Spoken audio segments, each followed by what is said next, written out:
we're just cooling this material down so we can get ready to paint, get ready to work on without damaging any of our damaging any of our wires.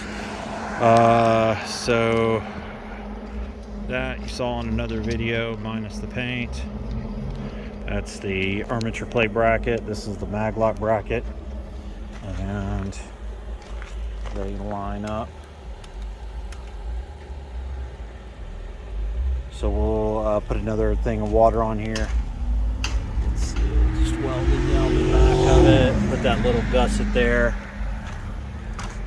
And then welded the front.